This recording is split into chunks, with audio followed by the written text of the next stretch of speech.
Good evening and welcome to our episode of Oxnard Live. I'm Dan Chavez Jr. Last week, we started our show with Michelle Ascension, who is Oxnard City Clerk. We talked about how Oxnard's elections have changed from an at-large system to a district-based system. That means city council members are elected based off of geographical areas, and only certain residents get to vote for one council member. But there's still three seats in the city that are voted at large citywide: the city mayor, the city clerk, and the city treasurer. Which brings us our guest tonight, James Aragon, who is running for city treasurer. He was born in the city of Ventura and graduated from Oxnard High School back in '93. He served in the United States Air Force for 20 years and holds a BA in accounting. He's also studying to do his CPA exams, and we are happy to have him join us today. James, how are you? I'm great, thank you. To be here. Great.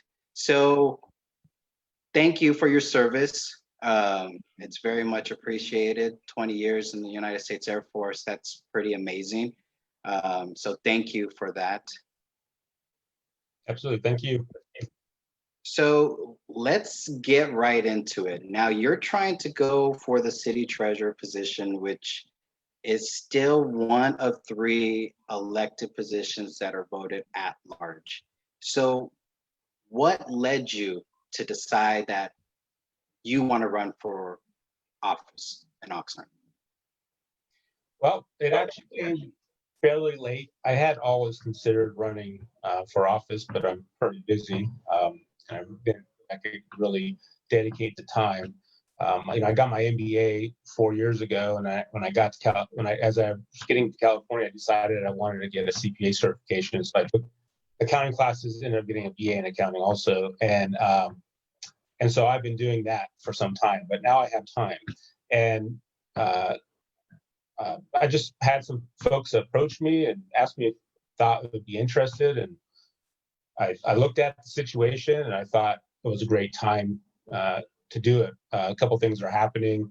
Measure L is on the ballot, which will completely change what the look of what the city treasurer is doing. And if that doesn't pass, the look of what the city treasurer is doing has changed already, and it will become what will be like a part-time position, from what I understand.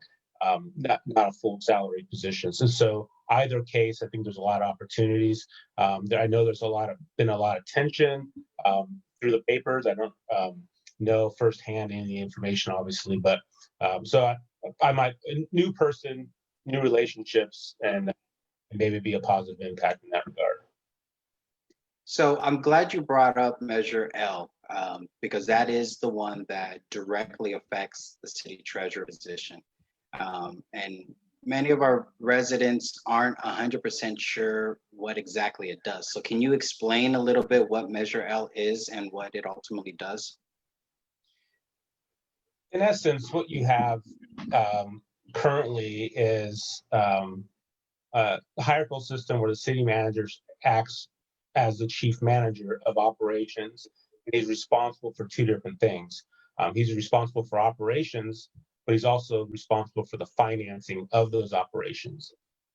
With that, in response to an audit the city received a couple years ago, that there's a control issue. And so he's working hard. He's got his staff in the Department of Finance working hard to create an internal control program. But what the Measure L will do is actually make the control part, not necessarily execution of controls, but the day-to-day validation of controls, and ensuring that those controls are working, pointing out errors where there are issues, and that's a big part of it, but then also managing the money. So you'll have a city manager who's appointed by the city council, directing operations and spending the money, deciding city council and city manager decides how the money will be spent. But the city treasurer and the department that he'll be over will be responsible for the checks and balances, making sure that when we're spending money, it is legitimately being spent, and so forth. And it's all it is the check and balance. It's not. This is all throughout the private sector. Is how things are operated. It's very efficient because you basically have somebody just checking to make sure that things are all legit. It has nothing to do with an integrity call or anything like that. It's just how you build a program with integrity built into it. So let me go ahead and ask you, because there is a lot of information going out in regards to Measure L. Now, to be the chief financial officer in a city, you need to have, 8 years of experience, some management experience. You need to have BA in some type of financing, accounting, something like that. But the flip side for city treasurer, all you need to be is 18 years old, a resident of the city, and a registered voter. Do you think it's appropriate for, now I'm just going to throw this out there, and I know people that have 18-year-olds. I have cousins that are almost 18 and probably will be 18 by the next election time, that if they ran a good enough campaign, they could potentially be the next city treasurer. Do you think it's appropriate for an 18-year-old with no qualifications, no experience in the real world, if they were able to run an awesome campaign, to be able to lead ultimately the very important component in city government, and that's the finance department? Yeah, I really think it's absurd. It is the law, and then if people decide, that citizens of Oxnard decide that they want an 18-year-old managing $500 million, $500 million budget, and a $250+ million bank account, then that's what you'll get, and you'll get what you vote for. You never know; you could have a brilliant 18-year-old do the job, but no, but this is a state law issue, and I don't know when that state law was written, but it might have been written in a time where the treasurer was really just sort of a ledger, entering a ledger into the ledger, and balancing the checkbook. And it's a lot more complex today. Government is doing so much more than maybe it did 50, 60 years ago. And so it doesn't make sense. That's a state law issue. And, I don't know why it's still there. It seems to me obvious that maybe you want somebody with a little more qualifications. I completely agree with you. And now, as far as Measure L goes, do you support it or do you oppose it? Measure L, I'm in support of Measure L. I think it is the best way, because one of the problems the city deals with is trust. Whether or not it's valid, a lot of residents have concerns about how money's being spent. And so it's difficult to take at face value what the person who's spending the money is saying, that this is all we have, we're doing what we can. And so when you build a structure where you have that separated out, then it can help build confidence, residents, as well as any bondholders, future bond issues. You have a lot more confidence that the financial situation is sound, and then through the controls process, that things are being spent as they need to be spent, etc. So that is why I support Measure L. Great, I appreciate that answer. I know it's never a good feeling when you get asked to pick which side you are on a measure. I know I experienced that during my past elections, people saying, do you support this? Do you oppose that? So I appreciate that. And I appreciate your response as to why you support that. Well, I think in politics, it's not about winning, right? It can't be about winning. If it's about winning, then who cares? But if anybody who has integrity is just going to be honest. And if you don't know, you're not sure, honestly not sure, then you can say that. But I think most people probably fall on one side or the other. They're just going to be honest about it and explain why. And I think most people expect, number one, honesty, the fact that you take the time to explain your position, and then move on. I think you can still get votes that way. completely agree with you on that. Honesty is ultimately the best approach. And, like you mentioned, that in our city, it's a trust issue with our residents to the city government. And one of the biggest things that I always advocated for and really pushed was really trying to get more trust and just be straightforward with the voters, not sugarcoat anything and not give them any fluff that later on would make them upset. So I completely agree with that, that trust is important on that. Um, so what are your top three priorities for this office, for city treasurer? Number one, establishing communication, and that's two different channels. One, to residents. I am sometimes, because I'm a researcher, I'm an analyst by trade. I did mention in my bio I sent to you, was an intelligence analyst for 20 years, and now I've been analyzing risk and compliance and internal controls in contracts for the last 7 years. So I'm an analyst by trade, and so I always have questions that pop in my head, and I want to know an answer. It's not always, you can't always find the answers through the web portal. And trying to call somebody and get an answer is not always the easiest thing. So I think opening full communications with residents so they can understand what they want to know, and then providing a method to let them know is great. I actually, like I mentioned earlier, this kind of shows perfect. I mean, even though I understand you just opened this up, continuing it and talking to city officials, talking to business leaders in the community will be an avenue for people can find information. But also communication with um, the city council, the city manager, and staff. And that's regardless of whether or not Measure L passes. Because I think in the position of city treasurer, myself and even Mr. Molina, we have ideas. We take a step back and look how things are, and we can make suggestions. And if the suggestions aren't taken well, that's fine. But as long as people understand the intent is to make things better, I think that would be fantastic. And again, it doesn't matter whether or not, I mean, it matters to me whether or not Measure L, but I think the goal is still the same for communication. Another priority is, I think we're actually entering a very interesting time from a monetary perspective. And I think most people don't want to, they roll their eyes and fall asleep when you start talking about monetary theory.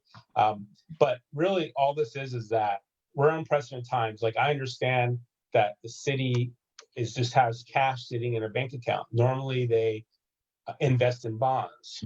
But right now the bond rates, the return on the investment so low that they would just lose money because of all the fees they have to pay. That's because interest rates are super low. Some hope that this is a short-term thing and will rebound in 2021, but I'm not sure that is the way it is. And so I think understanding a more difficult investment arena and really doing a good forecast of that, and deciding whether or not we just want to sit on cash or whether or not there's other types of investments we can get involved in. I'm not about playing roulette with the taxpayers' money, but there is a concern, right? So either we can realize right now, normally they have cash coming in on as interest, and then they are going to put that in the general fund, but we don't have that now. So I think a concern that needs to be addressed and thought. And this is like a 3, 4, 5, 10-year plan, because it could be in for the long haul. We don't know. It's unprecedented times in that arena. And lastly, a priority is helping. Even if I don't win the election, I have reached out, and I'll probably continue trying to reach out, just offer my own expertise. But I think it's really important. Controls, you can have brilliant people, really smart people at the jobs that they do, great managers, and they know what they're doing. But when you're an expert in something, it's hard to understand what's happening outside your bubble. And so controls, you put in place good controls, but in fact, they're not good controls. And that's where folks like myself come in. I'm an analyst by trade. That's what I do. And taking a look at it and being able to help the city be better. So whether that is Measure L passes and you're in charge and responsible for that, Measure L does not pass and I win and I still win the election, but still just making myself available with meetings and etc. And then if I don't win and then Measure L doesn't pass, then make myself available as a citizen. If they will like my thoughts on something, I'd be more than happy to do that. So I think That's great. I think that's very important and very admirable to be able to offer your expertise in those in that particular area when it deals with our city's finances. So thank you for that. What do you see as the biggest challenge for the city treasurer's office right now? I know you said you don't have very much experience as far as what's going on right now. It's just what you've been seeing in the papers. But what do you believe is the biggest challenge right now for them? it's interesting. I think the biggest challenge is being included on the team, being a part of the team. I think that's the challenge, and it doesn't really matter because depending on what happens going forward, the challenges can change. If Measure L passes, then the person who's sitting in city treasurer seat has a lot of work to do. Number one, you're gonna have to you're gonna have to get a team built. There's existing staff, but they need to buy into what's happening, and then you need to get the buy-in of the city council, city manager. So that's going to be a big challenge. But if that Measure L doesn't passes, then you still have the challenge of funds trying to figure out how to manage the city's assets as far as financial assets go. And so, but I think overall, the biggest challenge, no matter what happens, is just building relationships. Relationships seem very strained, and it seems that there needs to be a sit down and just saying, hey, everybody here wants the same result. We're just going to discuss about how you get there and what's the right way to get there. Yeah, I agree with that. Now, you talk about communications with the residents, communications with city officials, with the city manager, and the other leaders of our city. But how do you plan on building more community involvement? Getting the community really engaged and have them truly understand the city's financing. Yeah.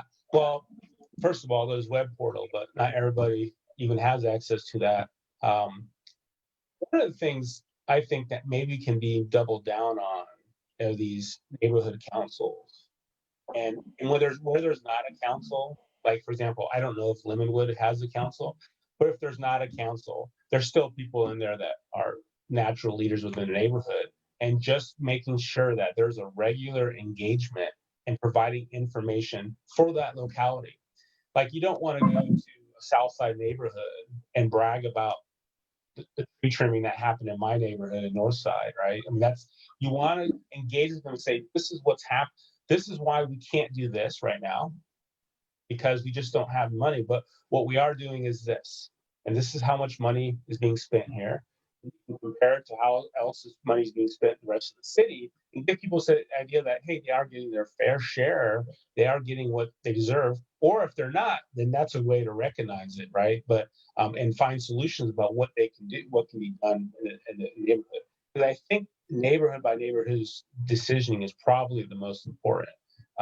And I think that is an initiative. So like the city treasurer, even if just part-time, being part of that community engagement and just explaining what's happening with the city's financials, what the challenges are, what the wins have been, what's the head, we call it in the military, they always say tailwinds, like what's going good for us, and headwinds, what's coming against us, right? So just discuss that. I think people just want to feel like they have the information, and I don't know that we have the best avenue for that. City council is not great and like that. There's not a lot of information built for residents available on web. And then again, not everybody has access to the web. So having boots on the ground engagements at the neighborhood level would be fantastic. I know they exist, but it doesn't seem, I know not all neighborhoods have councils. And then it still seems a little bit sparse in attendance of what's being presented. So.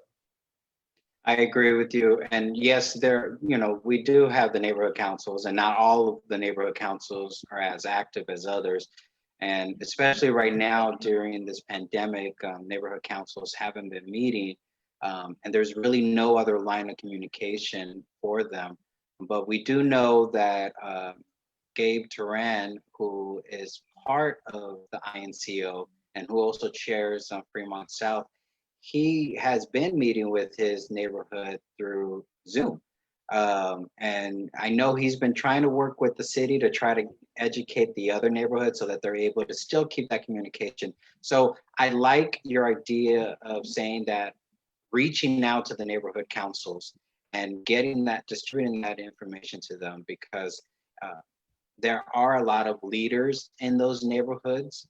And yeah, not everyone has internet access. And especially now, we are moving more towards that internet, but we are recognizing that there are those that are unable to have that internet access. So I love that idea of communicating with the neighborhood councils.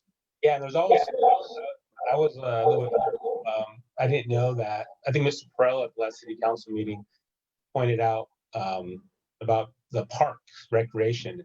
They did Tai Chi, they did the circles, and so again, you got to invest in engagement with residents and speaker systems and still live streaming those so people can show up and being outdoors and having the social distancing because here's the sad fact is that it's not going away, right? It's a virus likely never to be eradicated. And we'll have to figure out, at some point we'll have an immunization, but it's still going to be something that people still get flu.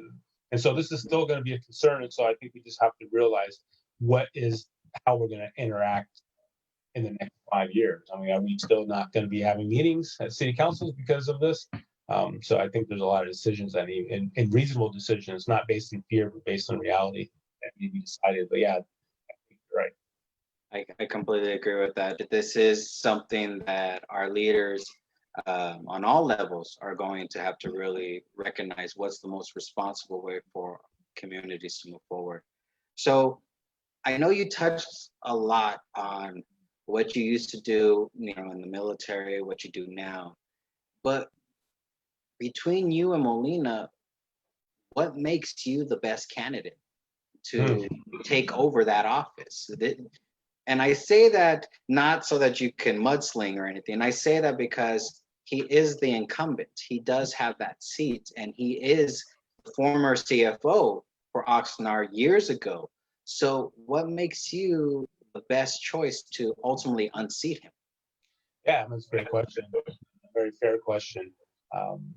I'm not going to do mudslinging. I think if it was me versus Mr. Molina on CPA work, CFO type of work, investment management, he's got the experience. I don't have $275 million in the bank to manage, unfortunately.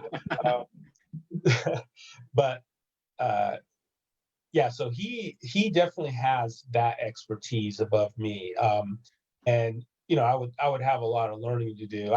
But I've managed large operations before where I didn't know how to do what the people who were working for me were doing, but I was still very successful in managing that. And eventually become somewhat of an expert as time went on. But I'm very good at that aspect because I'm an analyst again by trade, and so I don't necessarily need to know the task per se, but I need to know what inputs are, outputs are, and rely on staff on that aspect. I'm not unfamiliar with all that area. I've done the accounting. I'm actually as a hobby read financial news and economic news and read books on economics, and so that world is not unfamiliar to me. But Mr. Molina is definitely an expert in that. I would say I have the advantage when it comes to detecting and determining whether or not controls are working, developing controls. I've pretty much made a name for myself in my industry, my previous employer, especially with being that guy. I was the guy who, when people didn't know what was going on, I did it. I'm a natural at it. And so when it comes to evaluating what's happening, it's very difficult to hide things from me. And I know how to design processes so that anybody can do that to approach it. often when it comes to audit, there's a lot of checklist approach. And I'm not a checklist person. You start with the checklist, but then you go somewhere else with it. So I have that background in internal control development, in internal control audit, operations management audit. And that is like, are operations effective? It's not just about whether or not the check is supporting the service being done. That's not. It's whether or not there's efficiency there, and that is the type of work that I've been doing since I retired. I've also did that type of work when I was in the military, but we didn't call it that. I didn't know this was actually a private sector type of position, but I've been doing this sort of stuff for probably 15, 16 years on the specific compliance element. So that's probably where my advantage is. Ms. Merlina, I don't know that I could do anything different with the city manager or the city council. I mean, I don't know any of those individuals personally. I've only recently had a couple interactions over email that were just an answer, but I would hope that maybe I can be the person to build bridges, cooperation. But obviously it takes the angle on that end. I have met Mr. Molina, and he seems very cordial to me, but I don't know. Again, I don't know all that story, and so, anyways, that's. So this is through Facebook Live, and we do have viewers on multiple pages that are viewing this interview. And this is also an opportunity for the public to ask questions, because again, like we talked a little bit, with COVID, it is a little bit of a difference now that candidates running, they have to think different on how to run their campaigns. So we're going to start moving into the phase that we're going to start taking some questions that have been posted to this live feed. And I like to remind the public that are watching is that you're allowed to ask as many questions as possible, but please keep the comments relevant to the position, and this is the city treasurer's position. But we also want to make sure that we're respectful and that we're not trying to ask any questions that become mudslinging or having him try to attack his opponent. That's not the purpose of this show. The purpose of this show is to try to provide information to the public. So the first question that we're going to have is from the city treasurer's position, how can you help improve infrastructure, waste management, public buildings, and roadways? Well, it's related, right? For the most part, it could be very related. It's the money. It's very possible that everything is being done as promised, and the city is doing all it can do with the money, the resources that it has. One I talked about before is operations management audit, talking about efficiency. That's something that I have a background in, expertise in, and I can help out there because maybe there is not efficiency. But also, again, this is where, if the city is doing everything it can, and this is what it is, an independent person who doesn't work in the city manager sphere of control can then provide an independent response to the community to say, everything that is being done can be done. There's no more efficiency to be had, just the resources we have. And if you want more, then you're going to have to vote in a bond. I mean, nobody likes more sales tax, etc. But if that's what you want, so that's where I think the city treasurer can come in and be useful. Is help understand how money's being spent, what the operations look like around those specific areas that you asked about, and then again be the conduit of information to the residents. Again, independent of the city manager. And that's kind of the problem I think the city manager has is, he's communicating and saying they're doing everything he can, but he's the one responsible for the operation. So he can either be, so nobody can trust it, right? It's not that he is lying. It's just that people don't know because it's not independent. He's saying he's doing a good job, basically, or doing all he can.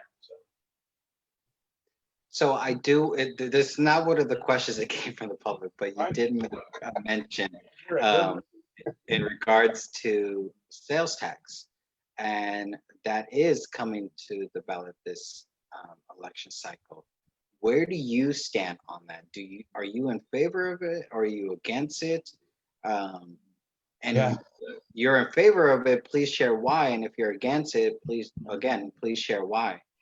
it's hard to get me to stop talking. Yeah, I as Measure E as it stands, I'm against, because although it says it's going to do all these things, it's not guaranteed. So if they're not taking the money, that 1.5 cent or 1.5% increase in the sales tax, they're not taking that money and putting it in a box and then spending only that money on the fire department or on the police department or on the streets. And so it just becomes part of the general fund, which then becomes a slush fund, and it can support anything that the city council and the city manager decide and how it needs to be spent. And again, how it's being spent, is it the priority of the residents? And when they look at the measure as it's written, it's said, yeah, well, I want police. I want more police patrols. Of course, I want the fire department to be able to do its job. Of course, I want the potholes done. So they think they're voting for that, but they may not get it. And that's a big part of the frustration. And so if a bond is going to, I'm about efficiency for managing resources. I'm generally going to be against tax rates. But if we knew the situation and we say, hey, if we want to do X, Y, Z, we need to raise cash, then I could be more supportive if it was a line item. The money will be locked in for this, this particular program or these particular programs. 1.5 cents, 50% to the police department, 20% to the roads, 30% to the fire department. Then I'd be like, okay, that's got it. We need the money. We're shortfalled because of this. And the other thing is people need to understand why we're shortfalled. And so that's a part of the communication and people making people understand. Anyhow, so I'm against Measure E as it stands. So you believe that it shouldn't be a general tax, but instead that it should be more of a restrictive tax that has specific items that it's going to pay for versus being used for anything to balance a budget, like Measure O has done a few times now, because there is the misconception, and you kind of briefly touched on it, that when Measure O was being campaigned for, they kind of did ask residents, what is your wish list? And on the top was police, fire, infrastructure, and parks was more towards the middle or down to the end. But then that list somehow ended up flipping, and parks end up, you build College Park next to Oxnard College. So what I'm hearing from you is that if it was a restrictive tax increase, that you would be in favor of it. You're just against the fact that the money could be used for anything other than what they're trying to convey to the public. Do I get that right?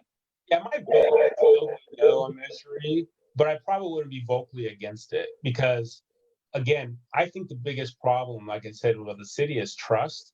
And so when people are sold on Measure O so you can fix the roads, I mean, I'm still shocked sometimes. I do a lot of walking in the city, and sometimes I walk through neighborhoods, walk through Lindenwood, walk through Colonia, and it's sometimes shocking how bad, like how messed up the roads were.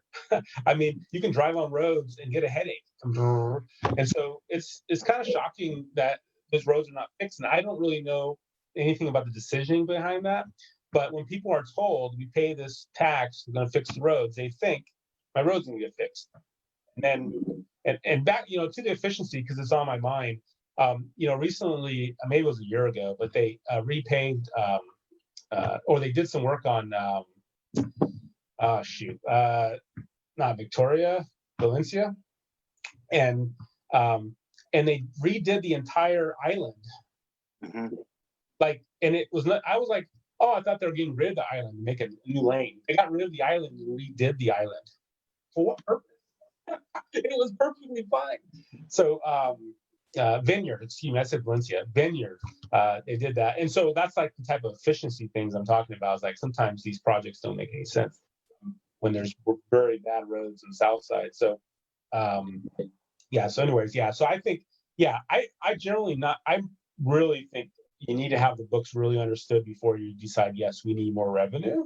But there's never enough. And that's kind of the problem I have with taxes is that there's never enough. It's 1.5 cent tax now, and then Measure O in 2025 is going to be asking for an additional 1.5 cents tax. There's never enough revenue. And so the question is why? But again, I wouldn't be too hard because people know they're voting for a tax. What I don't like is they think they're voting for a tax for something specific. They may never get it. So that's the concern I have. Okay, so another question from the public. It says, let us assume that Measure L passes. What would be one of the first objectives you wish to begin if you win the election? The first objective is building a team. And I'm not talking about hiring people. I'm talking about there's existing staff and it's going to be a change. And so you have to get the buy-in that things are different. Our go forward is get buy-in with the group and the team because they're all experts in their individual positions about what's going on. And so they're going to be needed to make it successful. So my first objective is going to be building a team. And I don't mean hiring people necessarily, although I believe there will be positions that need to be hired, but I'm talking about building a team. So you have a bunch of individuals and I would be the stranger, right? So I would be the new guy that I don't even have any acquaintances that I know of that are on the city staff. So, I'd be a new person. You'd have to get to know each other, build a mission outlook, a vision, create objectives together. I can establish what my expectations are, but build the team so that we can jump into 2021 roaring. Yeah. Okay, great. So I'm just looking to see if there's any other comments because this show was shared onto 5 different Facebooks. So I'm just double checking, making sure I don't miss anybody's comments so that they don't think that I'm handpicking. But since I'm not seeing any, I just want to, so we'll just go ahead and go to the phase where we start closing out. And I appreciate you taking this opportunity to speak with me. I know it's not normal to do this over the internet. It'd be better to be in person, but we want to keep each other safe. So is there any final words that you want to leave with our residents? Mail ballots are going to be going out at the beginning or mid next month in October. And Oxnard tends to show out a lot when it comes to voting by mail. So this is your opportunity to really express to the public as to why you're the best candidate to take over the office of city treasurer. Yeah. Well, first of all, this is only the second interview I've ever done. The first interview was when I graduated and went on a senior trip to Mexico. And there was a hurricane that I did not know about that was coming down on us as we left a day early. And I got interviewed as soon as I walked out the airport. It was a terrible interview, I'm sure. And by some, I think KTLA, but anyways, so that you're doing good. Don't worry, you're doing really, really good. Hopefully this is a lot better. As far as leave everybody with is, this is a beautiful place. And I left a post. I didn't normally have Facebook, but I did create one for the campaign, Aragon for Treasurer. And I did left a post recently, and it was actually heartfelt because Oxnard, I've traveled the world, and Oxnard is hands down the best place to live from a geographical and climate situation. I mean, weather here is beautiful. When you're hot and uncomfortable at 82 degrees, that's a good thing. That's a good problem to have. And when you're cold at 6 degrees in December, that's a really good problem to have. And so, it's such a great location. It's beautiful here. We have beaches, we have mountains. I mean, it's a great location. It's city, but it's not really a city. We're separated from LA. We've got all kinds of green space around us, and it's really beautiful. And so, but the city, the city struggled. I mean, a lot of things, and the current city manager's come in to fix things, and I think he means it. I think he wants to make things better. He took a $25,000 pay cut. I just learned last city council month, so good for him. But it doesn't mean that he's, that he can do it all. And I think the city can be great.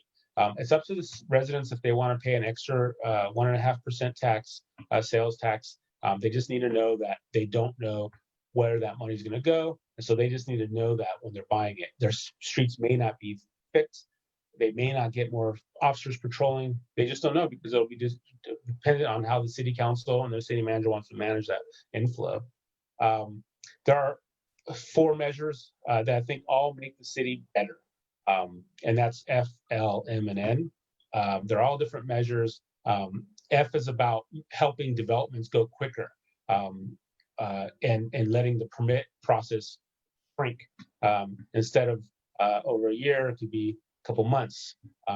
There's Measure L, which again helps the city treasurer become the check and balancer of operations and just validating and provide good communications to the city, independent to the city residents. Measure M, this is just to help make the city council meetings more orderly and give a lot more time for the public to speak. But that one is a little bit more complicated. People probably don't understand it, but I think it's important because it just makes things better and makes it easier to be heard. And then Measure N, this basically holds the city account. So Measure N is about the Measure O sales tax that we spoke about earlier. And basically it's saying, listen, the streets need to meet pavement standards in order to keep this Measure O sales tax in place. And if they don't meet standards, then the Measure O sales tax goes away. But if they do meet standards, then sales tax gets extended.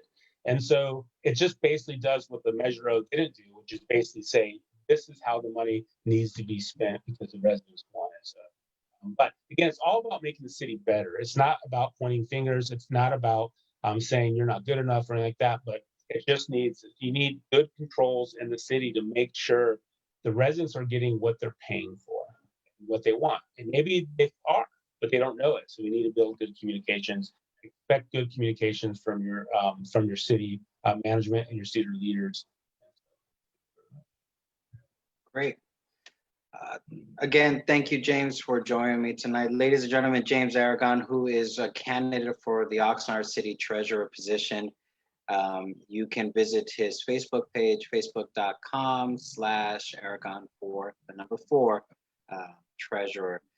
Please be sure to join us next week, September 10th, as we have 2 interviews, back-to-back interviews. At 4 p.m., we'll have Councilman Brian McDonald, who is a candidate for District 4, and we're going to have Councilman Oscar Madrigal at 5 p.m., who is a candidate for District 3.